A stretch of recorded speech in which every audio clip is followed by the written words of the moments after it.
مولاي صل وسلم دائما أبدا على حبيبك خير الخلق كلهم مولاي صل.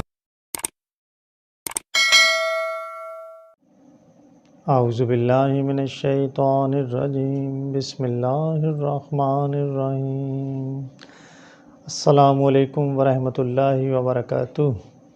ویورز، میں ہوں محمد طارق اور آپ دیکھ رہے ہیں روشنی چینل۔ آج کا ہمارا موضوع گفتگو ہے وہ مکتوب جو رسول اللہ صلی اللہ علیہ وسلم نے شاہ حبش نجاشی کے نام تحریر فرمایا تھا۔ حبش عرب کے جنوب میں مشرقی افریقہ میں واقع ہے۔ حبش عربی نام ہے، یونانی میں اسے ایتھوپیا کہتے ہیں۔ دنیا کے موجودہ نقشے میں یہ ایبیسینیا کے نام سے موسوم ہے۔ حبشی زبان میں بادشاہ کو نجوس کہتے ہیں۔ نجاسی اسی نجوش کا معرب ہے۔ حبش کا رقبہ 2,97,000 مربع میل ہے۔ حبش اور اسلام کے تعلقات بہت قدیم ہیں۔ آغاز اسلام میں مہاجرین صحابہ کا اولین قافلہ اسی ملک میں پناہ گزین ہوا تھا۔ بعثت نبوی صلی اللہ علیہ وسلم کے زمانہ میں حبش کے تخت پر اسمحہ نامی بادشاہ حکمران تھا۔ اس کا خاندان 4 صدی عیسوی سے حبش پر حکمران تھا۔ یہ خاندان پہلے بت پرست تھا۔ رومی شہنشاہیت یعنی رومن امپائر نے مصر کے ذریعے یہاں عیسائیت کی بنیاد ڈالی۔ اسکندریہ کے ایک بشپ دوئم نے یہاں اپنے مشن کا ایک مرکز قائم کیا۔ رفتہ رفتہ تمام ملک بت پرستی چھوڑ کر عیسائی ہو گیا۔ مکہ مکرمہ کی وسیع سرزمین جب اسلام کے حلقہ بگوشوں پر خدائے واحد کا نام لینے کے جرم میں تنگ ہو گئی اور قریش مکہ کے مظالم حد سے گزر گئے تو رحمت عالم صلی اللہ علیہ وسلم نے 8 قبل ہجرت 614 عیسوی میں مظلوم پرستان توحید کو اجازت دی کہ وہ ہجرت کر کے حبش چلے جائیں۔ شاہ حبش سے امید ہے کہ وہ حسن سلوک سے پیش آئے گا۔ مہاجرین کے پہلے قافلے کے سالار حضرت عثمان غنی ذی النورین تھے۔ ایک عرصے تک حبش کی طرف ہجرت کا سلسلہ جاری رہا اور تقریباً 100 مرد اور عورتیں حبش میں جمع ہو گئے۔ مہاجرین کا آخری قافلہ 7 قبل ہجرت 629 عیسوی میں حبش سے آیا۔ مہاجرین کے دوسرے قافلے میں حضرت علی کرم اللہ وجہ الکریم کے بڑے بھائی حضرت جعفر طیار رضی اللہ تعالی عنہ بھی تھے۔ خاندان رسالت بنی ہاشم میں یہ پہلے نوجوان تھے جو اسلام میں داخل ہوئے۔ سرور کائنات صلی اللہ علیہ وسلم نے اس مرتبہ شاہ حبش کے نام ایک مکتوب ارسال فرمایا جو مکتوبات نبوی صلی اللہ علیہ وسلم میں غالباً سب سے پہلا نامہ مبارک ہے۔ اس میں لکھا تھا: بسم اللہ الرحمن الرحیم۔ نجاشی شاہ حبش کے نام، میں اس خدا کی حمد کرتا ہوں جس کے سوا کوئی معبود نہیں، جو تمام کائنات کا حاکم ہے، امان دینے والا اور سلامت رکھنے والا ہے۔ میں اقرار کرتا ہوں کہ عیسیٰ ابن مریم اللہ کی روح اور اس کا کلمہ ہیں، جن کو پاک اور برائی سے محفوظ مریم بتول کی طرف ڈالا گیا اور عیسیٰ بطن مریم سے جلوہ افروز ہوئے۔ اللہ نے ان کو اپنی روح اور دم سے اس طرح پیدا کیا جس طرح اس نے آدم کو اپنے ہاتھ سے پیدا کیا تھا۔ میں آپ کو اس خدائے واحد کی طرف دعوت دیتا ہوں جس کا کوئی شریک نہیں، اس پر ایمان لائیے، خدا کی فرما برداری میں میرا ساتھ دیجیے، کیونکہ میں خدا کا پیغمبر ہوں۔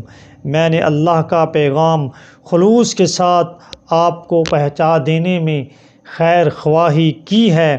میری پیروی اختیار کیجیے اور میری رسالت کو تسلیم کر لیجیے، کیونکہ میں خدا کا پیغمبر ہوں۔ میں نے اللہ کا پیغام خلوص کے ساتھ آپ کو پہنچا دینے میں خیر خواہی کی ہے۔ میری ہمدردانہ نصیحت کو قبول کرنا آپ کا کام ہے۔ میں آپ کی رعایا کو بھی یہی دعوت دیتا ہوں۔ ان کو ساتھ بھیج رہا ہوں۔ جب یہ آپ کے پاس پہنچیں تو حکومت کے غرور و تکبر کو ترک کر کے ان کے ساتھ تواضع سے پیش آئیے۔ اس پر سلامتی ہو جس نے راہ راست کی پیروی کی۔ قریش مکہ کو یہ بھی گوارا نہ تھا کہ مسلمان حبش میں امن و سکون کی زندگی گزار سکیں۔ انہوں نے شاہ حبش کے دربار میں مہاجرین کی واپسی کے لیے ایک وفد بھیجا اور نجاشی کو مشتعل کرنے کے لیے کہا کہ یہ لوگ عجیب و غریب عقائد رکھتے ہیں جن سے نہ ہم واقف ہیں اور نہ آپ۔ شاہ حبش نے وفد کی اس شکایت پر مہاجرین سے ان کے عقائد دریافت کیے۔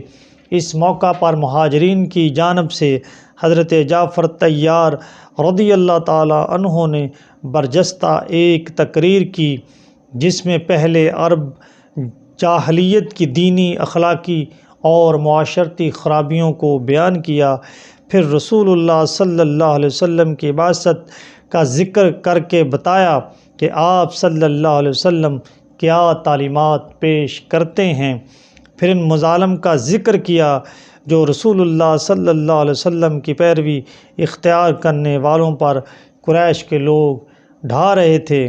آخر میں فرمایا کہ دوسرے ملکوں کی بجائے ہم نے آپ کے ملک کا رخ اس امید پر کیا ہے کہ یہاں ہم پر ظلم نہ ہوگا۔ یہ پرحقائق اور بصیرت افروز تقریر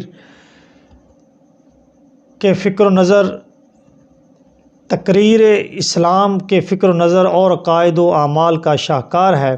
حضرت جعفر رضی اللہ تعالیٰ عنہ نے فرمایا، شاہ زیجا، ہم ایک سخت جاہل قوم تھے۔ مصنوعی اور خود ساختہ بتوں کی پرستش ہمارا مذہبی شعار تھا۔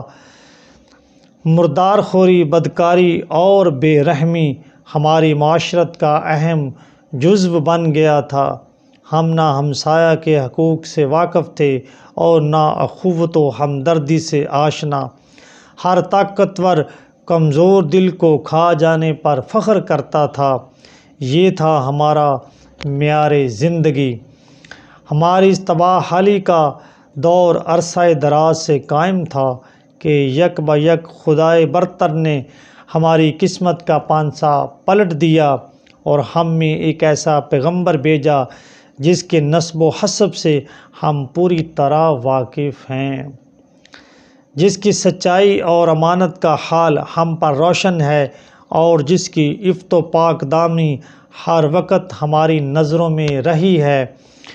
وہ آیا اور اس نے ہمیں ہدایت کی اور وہ روشن شمع دکھلائی جس نے ہماری آنکھوں سے ہماری بدکرداری اور جہالت کی تاریکی کے تمام پردے چاک کر دیے۔ انہوں نے فرمایا کہ تم صرف خدائے واحد کی پرستش کرو اور اسی کو اپنا خالق اور اپنا مالک سمجھو، بت پرستی کو چھوڑ دو۔ تمہارے یہ خود ساختہ معبود تمہیں نہ کوئی نفع پہنچا سکتے ہیں اور نہ نقصان۔ گمراہی کی بنیاد باپ دادا کی کفرانہ تقلید ہے۔